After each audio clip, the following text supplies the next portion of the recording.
All right, good morning and welcome to this webinar hosted by BusinessNow. My name is Marianne and I'm joined today by my colleague Mats Berger, and he will spend the next around 30 minutes talking about contract management and focusing on how companies can get value from using ServiceNow to support their contract management. And before we start, I would like to ask that we just get to know who's on the call. So if you would please select one of the options on the screen, then we can see what are the different roles of people on the call. If during this presentation you have any questions, then please use the Q&A button on the menu, and then we'll take up the questions towards the end. And I will now give pass the word over to Mats. And as you can see, Mats, we now have answers from people in the call. Oh, we do. So how can I see them? Okay. Can I see them? Yes, I found the button. Ah, excellent.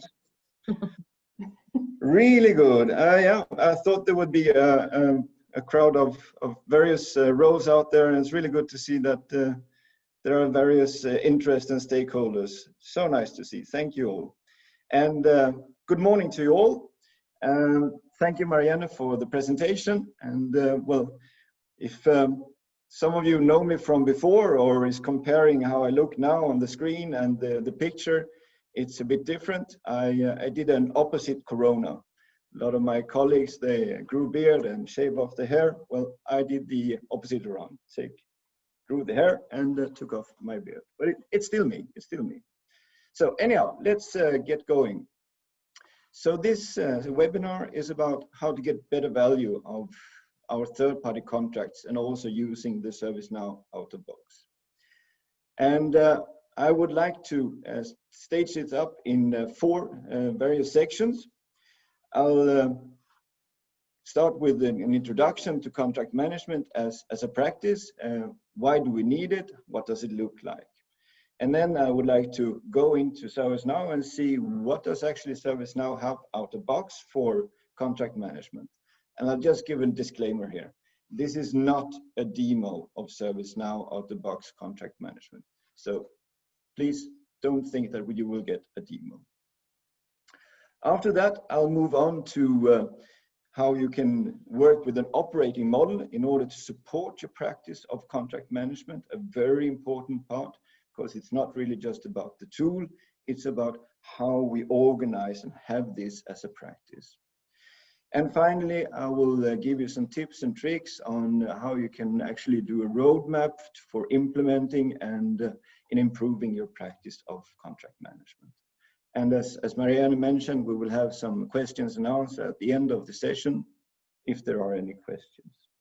So let's get on and start with a statement. Contract management, often a broken practice.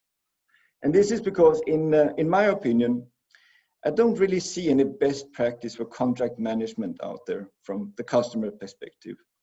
Actually, on the contrary, I see broken practices. It really isn't working as a practice with defined activities, inputs and outputs, value defined, roles and responsibilities given for contract management. And this is really, really bad for and not efficient for our organizations. And we see practices all over the place. We have practices for project management. We have practice for incident management, change management. We have it for service level management, but where is it for contract management? And why is that we don't have it? Well, there are of course numerous reasons, but we can see that how it's managed today creates a lot of value leaks, a lot of waste. For example, we invest heavily in the negotiation of the contract to get the best value from it. We send in the A-team of legal experts, of procurement, and we get C-level to invest heavily in the negotiation, making sure that we get the best value from it. But when the contract is signed and it's operational, all these 18, they're gone. And who's left behind? Well, us to manage it. So it's really like, first, all hands on deck, really get negotiated, really get it signed, and then afterwards, just 1 or 2 persons actually alone managing the contract. So that's one part of the broken practices. Another part is the signed contracts. We often lack a single repository for the signed contracts. They are everywhere on SharePoint. They are everywhere in Outlook, but they're nowhere to be found. So who knows where they are? We often see also that there is no aligned common way of handling the contracts, no matter if it's an outsourcing contract, a maintenance contract, software contract, or a procurement contract. At least not when we talk about the fulfillment and obligations stipulated in the contracts. It's really like each man, each department, each contract on its own. And we do it very much in silos. This is, again, something that we really need to handle. And we also see that there are no clear roles and responsibilities for the contracts. Well, of course, I'm paraphrasing a bit, of course, for specific contracts, individual contracts, there are quite clear roles and responsibilities, but not for the practice of contract management. I mean, who does performance management? Who does risk management? Who does financial management? Who does improvement management? And who does compliance management of contracts and contract management? This is what we need in order to actually go from broken practice to a functional practice. So the result of this broken practice is not really very uplifting.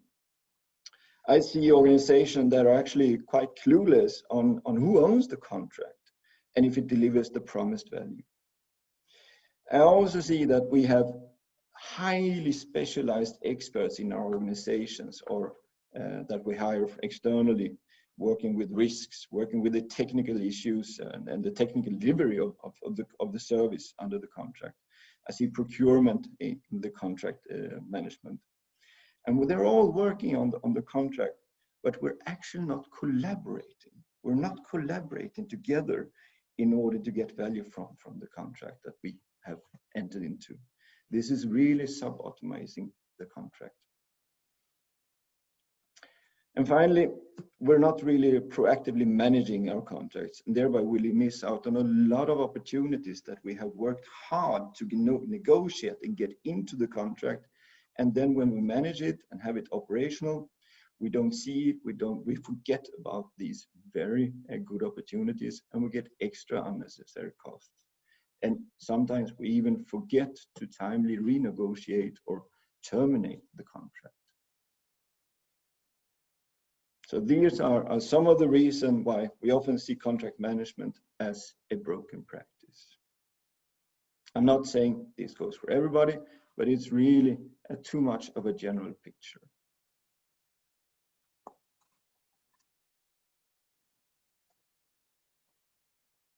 So this has to change. It really has to change. We really need to evolve in contract management. We need to establish it as a practice within our organization. We need to let go of Microsoft Office and Excel as the tool for contract management. And we need to understand how we can actively manage the deliveries and obligations of the contract, so we can get on top of controlling what we have bought and deliver on the reason for why we entered into relationship with the vendor. What was the reason? What were we buying? What were we expecting to get from our relationship with the vendor and the services they supply? And we also need to automate the management of the deliveries and obligations of the contract. It cannot really be about reading the contract in order to understand what are the deliveries and obligations of the service. Next thing, the ad hoc. Stop doing it contract by contract. This ad hoc administration, it really doesn't bring value. Look at it as a discipline and a practice that has to be managed across our organization. You need to design an operating model that shows you in what context are we actually trying to deliver this value, and who is involved, and what do we do? And also, finally here, we need to know, of course, where the buck stops, who is accountable for the contract, but that's only one part and one role for contract management.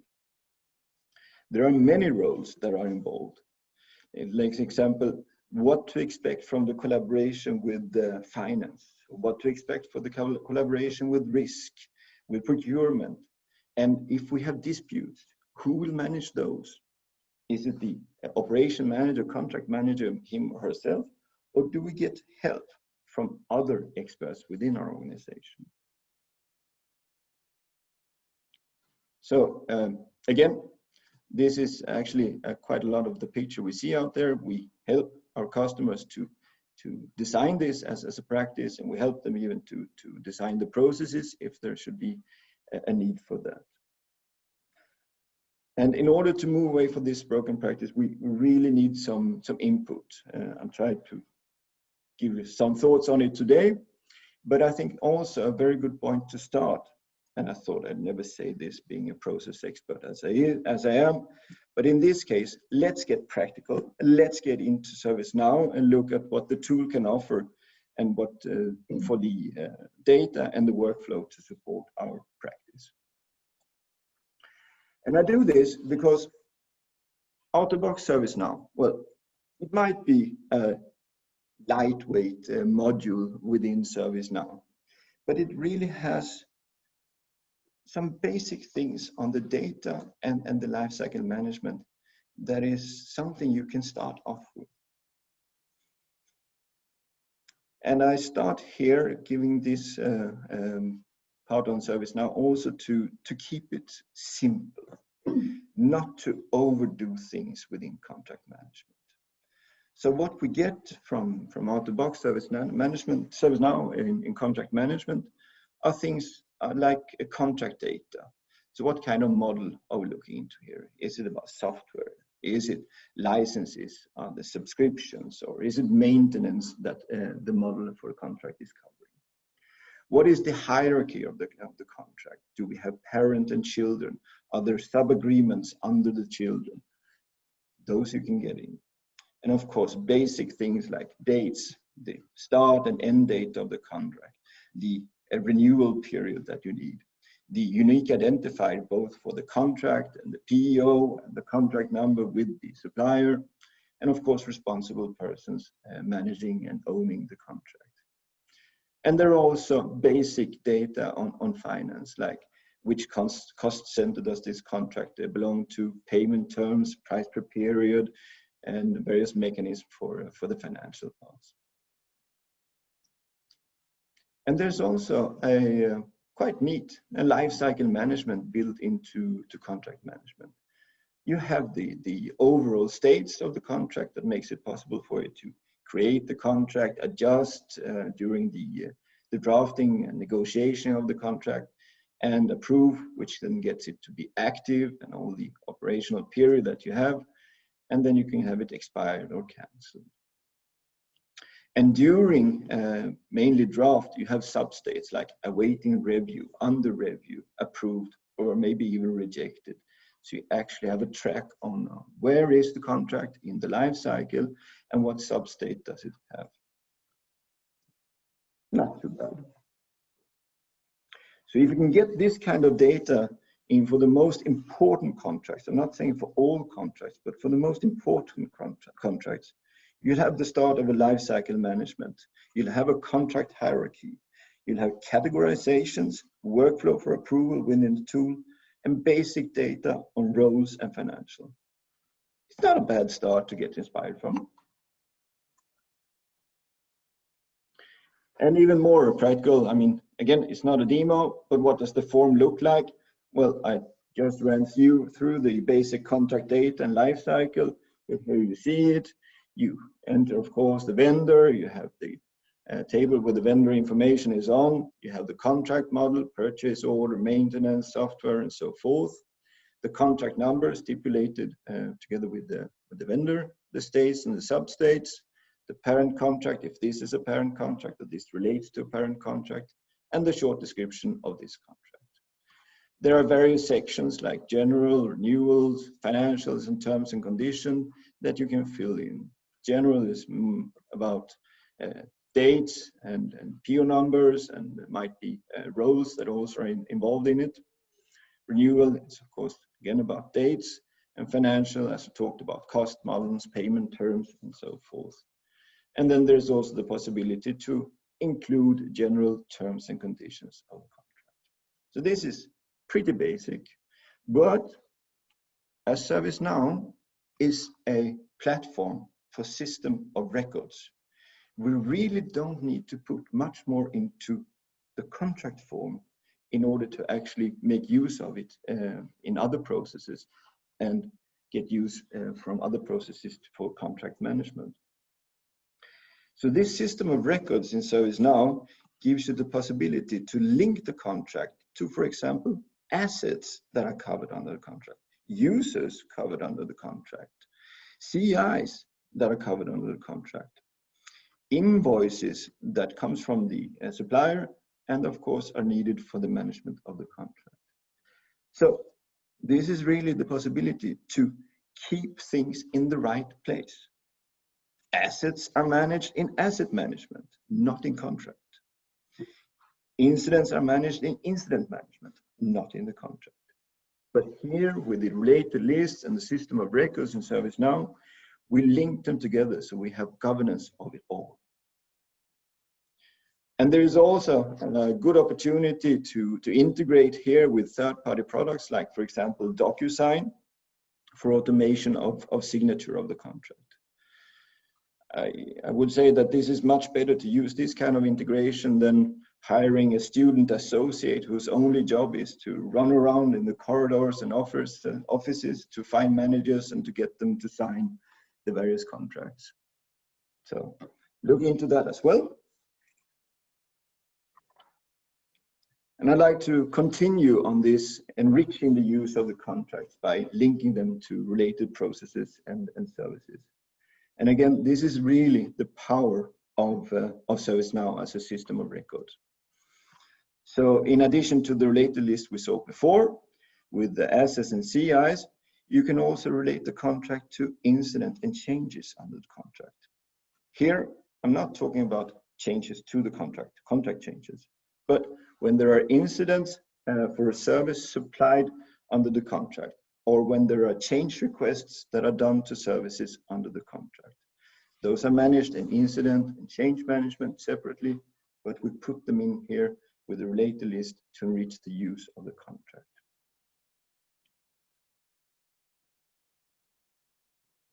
So here we can afterwards monitor and report on incidents for procured service or product. And of course, talking about changes, you can of course have an audit trail of the changes, contract changes that you have within ServiceNow. And it gets even more exciting when you link your contract to service offerings, the service offerings that you provide to your business or customers, and that you're actually delivering on. When you do that, you can start to understand if the services supplied under the contract are stable and available, and if the SLAs are met or not. And when contract is linked to service offering, you enrich your CMDB. You enrich your CMDB with data on warranties of the service supplied and bought from your vendor. You can also link the contract and the information within to financial management, so you can control and report on the financials, both for budget purposes, changes to the contract, and what that how that affects the financial parts, and the accounting and possible charging of the contract. So you can also, of course, link them to other contracts with the same vendor. So you can collaborate with that specific vendor on performance, on risk, on value and improvements. Because collaboration is really the way forward talking about contract management. And there are, of course, other processes within IT service management, and that are present in ServiceNow that you can relate the contract to. Make sure to enrich the use of them without putting all information on the individual contract record. Please do not put everything there. Make sure that all the other processes and practices are working and that you get the information there, and then you relate and enrich.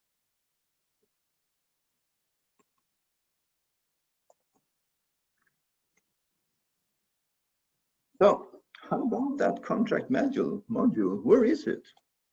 Well, this is a picture of the ServiceNow platform with the various suites like customer service management, IT service management, SecOps, HR, and so forth. Below that, you see the processes and practices within the suites. So where does the contract management hide nowadays? Well, actually, now it's under the HSM suite and under asset management. It's a part of asset management. It's really not a module that I hear ServiceNow promoting vividly. And I think many ServiceNow customers are not even aware of that you have it. But it's right there. And most of you have it. So there should not be any specific extra cost regarding ServiceNow in order to use it.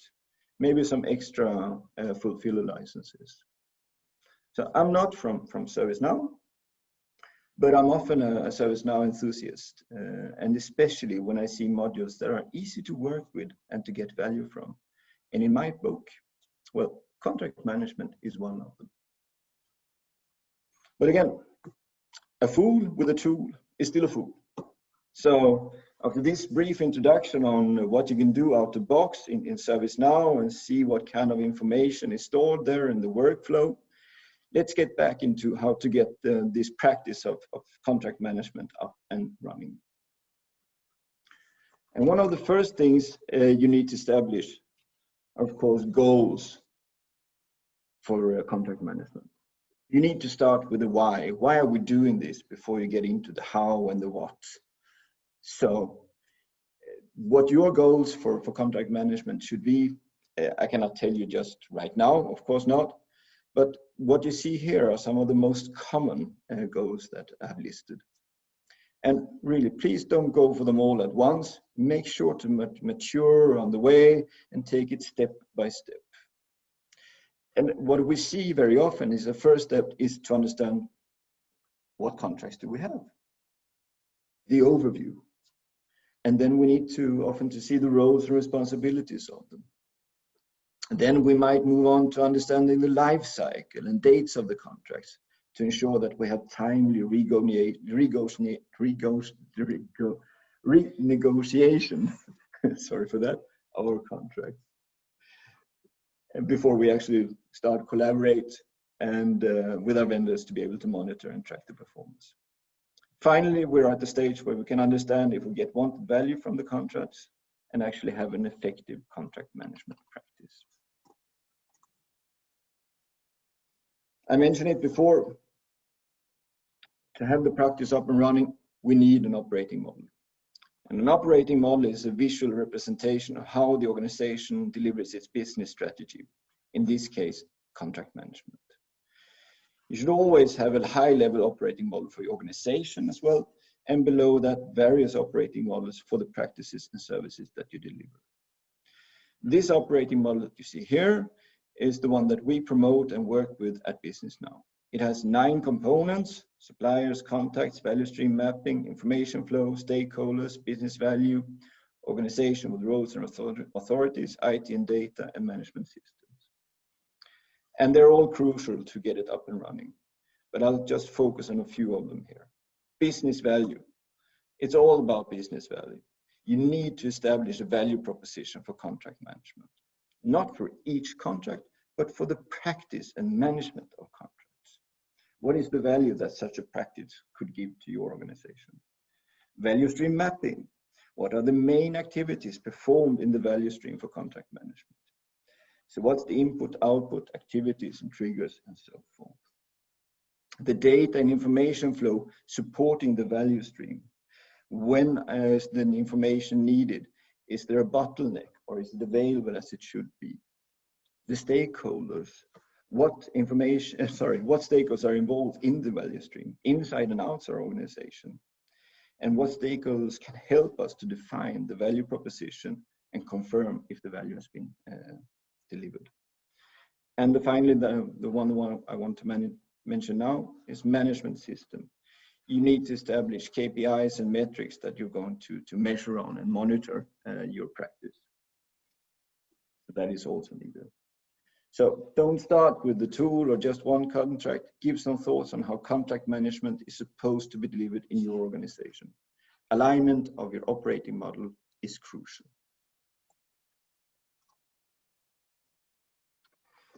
I also promised to give you an example of a roadmap. And this is, of course, because an operating model is great to have, but you need to know where to start and how to continue.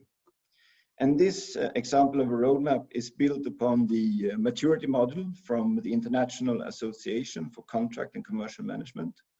And I sometimes use this one in order for creating roadmaps together with customers. Here you see on the top of each stair the maturity levels like startup, under development, discipline is functional, and so forth. And below the step, I have written what step that step could include of deliverables and value in a roadmap. So for example, during startup, we'll get an overview of the contracts by having a single repository. Get going with the roles and responsibility of contracts. Next step, under development, you need to look into lifecycle management, including timely extension or termination of contracts, linking contracts to service offerings, CMDB, and get it all together with also the assets. Discipline is functional, but here we get into not only contract, but also the management of vendor performance and risk, getting deeper into contract management, actually digitalizing and automating the deliveries and obligations of the contract. For example, using the contract value tracker as a standalone product or with the Omniscient framework from Gorison and Philipsby. And continuous improvement, well, this is all about actually maturing even more, getting a complete operating model for vendor and contract management. And world-class, well, that could be about proactivity, really getting value for money from contracts and vendors when having this practice up and running. And finally, some key takeaways. I'd like to give you some tips on how to work with contract management, and really, there is no rocket science about it. Make sure to do some analyze to understand where do you have your value leaks today. Are they in the organizational silos? Are they in a lack of repository? Are they because we don't know the deliveries and obligation of the contracts? Or is it because we have unclear roles and responsibilities? Prioritize. Get going on that value proposition. Get going on the roadmap and align within your organization. Design. Well, actually do use an operating model to make sure that you have the right components in place to create the practice of contract management. And implement, well, here I said use ServiceNow, but it's of course much more of the implementation than just the tool. Think about the 4 dimensions from ITIL, the products, the processes, the partners, and the people. The products, the information and technology that is needed to deliver, the processes, the value streams and practices, the partners that we have, and of course people. And people is always the key. Make sure you actually get them involved and train them and make sure they understand why they have a role and responsibility within contract management. And last but not least, do it in an agile way. Please start up with small and minimum viable products. And for ServiceNow, keep it out of box. Those were my last words right now. Thank you very much for attending. I hope that some of it made sense. I have no clue if there is time for questions or if there are any questions. And over to you then, Marianne. Thanks a lot, Matt. There actually are a few questions. We spent the half hour that we set off, but let's take a few questions and people can obviously just leave if they don't have more time. So there was one question, which is, what if my IT is outsourced so that assets and CIs are at the sourcing partner side? Can I still use contract management? Yes, you can. That was an easy one. Another question. So in your opinion, Mats, what are the most common mistakes when companies are implementing contract management? Yeah, I mentioned a few during the presentation. I would like to stress the following. I think I see too many trying to put too much into contract management. They're trying to do incident management, financial management within the contract management. Don't do that. And I also see that we do too much in organizational silos. We try to sub-optimize, get better terms and conditions, get better price, but not really looking at what is the practice of contract management and what are we trying to achieve with this partnership with vendor. I would mention. Okay, thank you.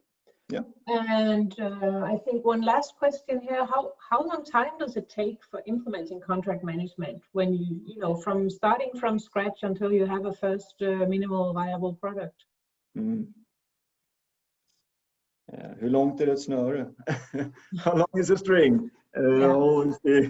But what we see is that because you need to look at the you said minimum viable product, right? So what should it be? And if you take it from the maturity model that I talked about and say, well, it's about actually getting an overview of contracts, getting roles and responsibilities in place, and maybe something about lifecycle management.